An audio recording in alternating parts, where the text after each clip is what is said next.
Well, here's some of them logs. Hopefully they'll come off.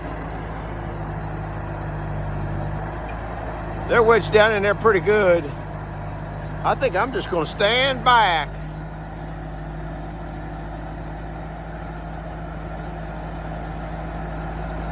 Once he gets the first one off, it'll be, his forks are also uneven.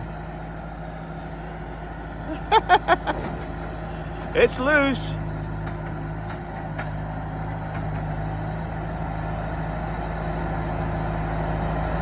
Written on what it is. This one here is 19 by 18, 16 foot long. It's number 8, and its S means it's kind of a stinky log. That's what, these are all sized up for what they are. And we are going to be at the sawmill. Bye.